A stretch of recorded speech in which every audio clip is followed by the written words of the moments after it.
हो नमस्कार, मी मोनिका स्मितू आणि रिधूची मम्मा या यूट्यूब चॅनलमध्ये तुम्हा सर्वांचे अगदी मनापासून स्वागत करत आहे। तर ना आज होता होळीचा दिवस आणि सणासुदीचा दिवस म्हटला की देवघराची साफसफाई ही बनतेच। त्याच्यासाठी ना मी आज पटापट असं देवघर जे आहे ते स्वच्छ केलं, शॉर्ट व्हिडिओमध्ये तुम्हाला शेअर केलं, पण इकडे ते राहूनच गेलं। आणि सणाचा दिवस म्हटलं ना की आपल्याला थोडीशी गडबड असते। आता संध्याकाळी डायरेक्ट भेटली, कारण दुपारच्या वेळी माझं देवघर साफ करणं वगैरे चाललेलं होतं। मग 1-1.5 तासाचा मी रेस्ट घेतला आणि त्यानंतर लागलेली आहे मी स्वयंपाकाला 4-4:15 वाजता। तर सगळ्यात आधी भाताचा जो कुकर आहे तो मी लावून घेतलेला होता आणि त्याच्यानंतर लगेचच पुरणाचा जो कुकर आहे ना तो लावला, कारण एकच मोठ्या साईजचा कुकर असल्यामुळे ना त्याच कुकरमध्ये व्यवस्थित पुरणही शिजते। आणि एक छोटा कुकर आहे तर त्याच्यातून सगळं बाहेर जाते, म्हणजे आतमधल्या झाकणाचा असल्यामुळे। म्हणून मग पटकन मला वरण भात लावून तो थंडा करून लगेचच पुरणाचा जो स्वयंपाक आहे ना तो मांडावा लागतो।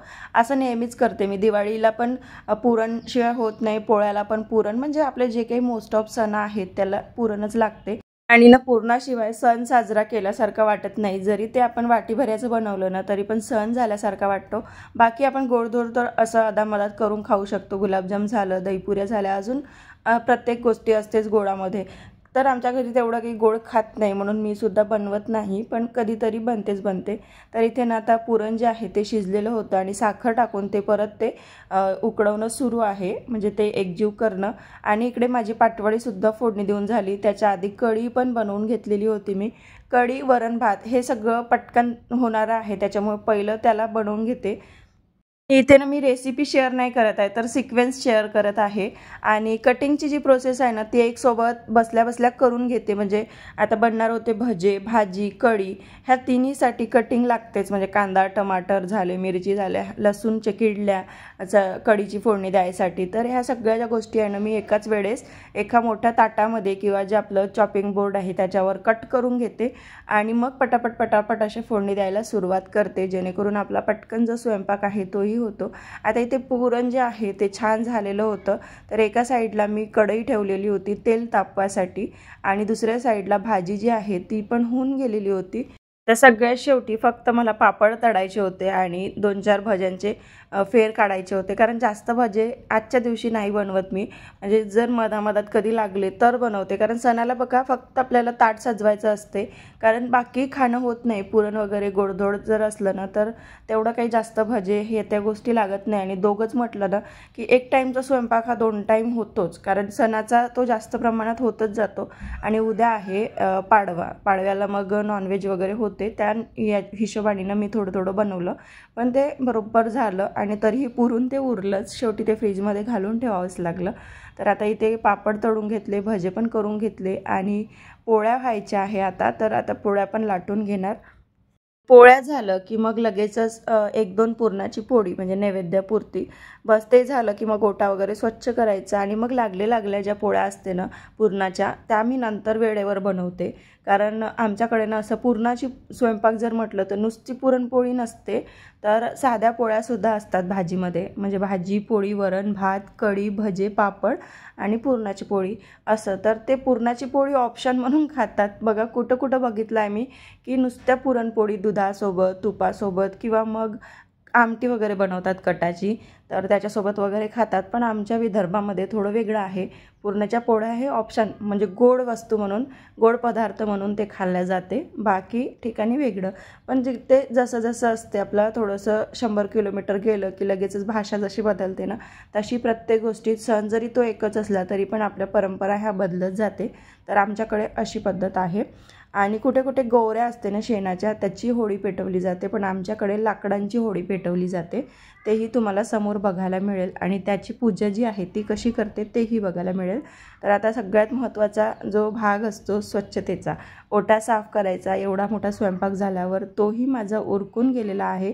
आणि आता संध्याकाळ व्हायच्या आधी म्हटलं पटकन झाडू लावून घेते, कारण नळं पण असते। कितीही आपण कुठल्याही कामात बिझी असलं ना तरी पण नळाच्या वेळेपर्यंत ह्या सगळ्या गोष्टी आटपून झाल्या तर बरं, नाहीतर मग ते पाणी भरता इकडलं सगळं बंद करून ठेवावं लागते। तर संध्याकाळची माझी दिवाबत्ती झाली आणि पूजेसाठी इतकं असं साहित्य काढून घेतलेलं आहे। गाठीचं महत्त्व असते खास, आणि बाकी पुरणाची पोळी एवढं महत्त्वाचं असते, बाकी असलं तरी काही फरक पडत नाही।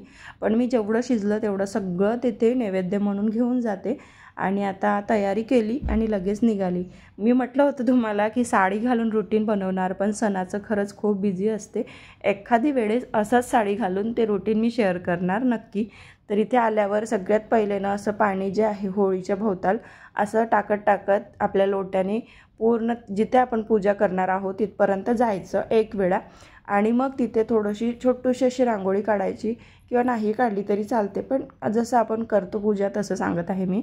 छोटीशी रांगोळी काढून मग तिथे नारळ वगैरे ठेवायचं, आणि जी गाठी असते ती इथे दोरी असते त्याला बांधून घ्यायची. जर पेटायची असेल तर बांधायची, किंवा मग आपण कधी उशिरा जातो पेटल्यावर वगैरे, तर मग ते होळीमध्ये डायरेक्ट टाकून द्यावे लागते.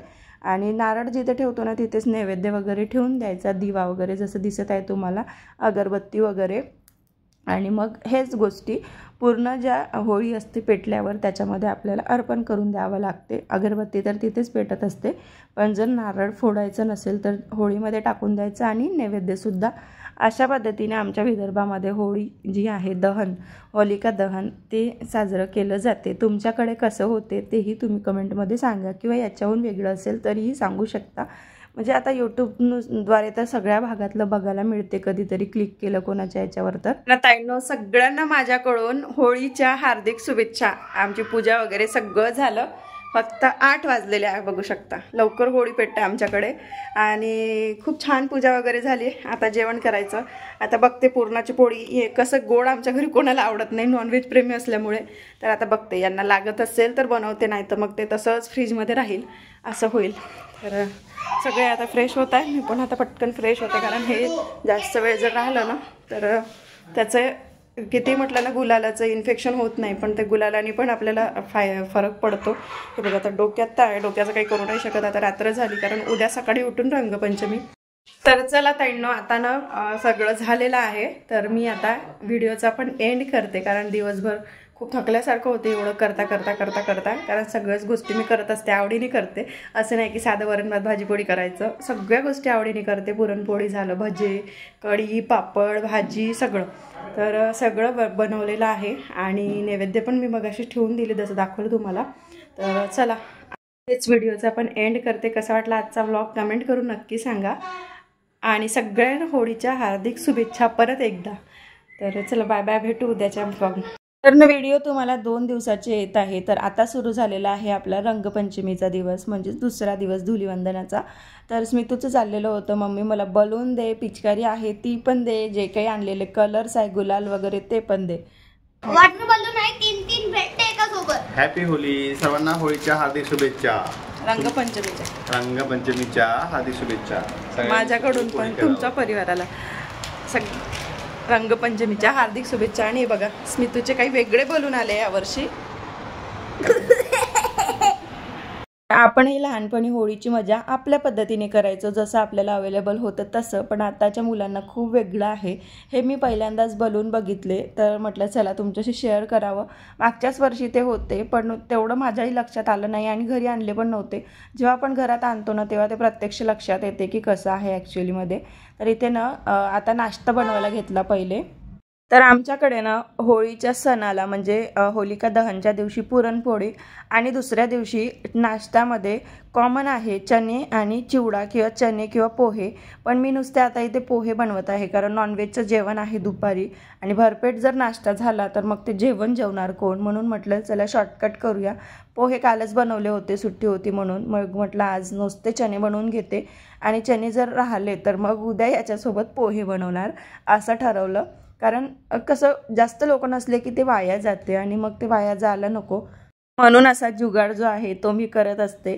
आणि एकीकडे ना आता इकडे जे काही मी फोडणी दिलं आहे चण्यासाठी ते शिजतच आहे. तेल सुटतपर्यंत शिजते छान बारीक गॅसवर. तोपर्यंत म्हटलं मटणसाठी जो मसाला आहे तो पण भाजून घेते, कारण वाटण मी असं रेडीमेड वगैरे आणत नाही, घरगुती जे असते तेच वापरत असते.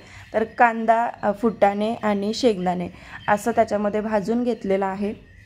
तेवढं तिकडे भाजतपर्यंत इथे छान मस्त जे काही मी चण्यासाठी फोडणी दिलेली आहे, कांदा, टमाटर, मिरची, थोडंसं अद्रक लसूणचे पेस्ट, जिरं मोहरी टाकून साधं सिंपल असं जे फोडणी दिली ती इतकी चमचमीत दिसत होती ना की नुसती भाजी खावी असं वाटत होतं. त्यानंतर बॉईल केलेले चणे जे आहे ते त्याच्यामध्ये मी टाकून घेतले आणि आता दिसायला जरी पांढरे दिसत असेल ना तरी पण नंतर थोडा वेळ झाकून ठेवलं की छान असे मस्त रंग सुरेख येतो.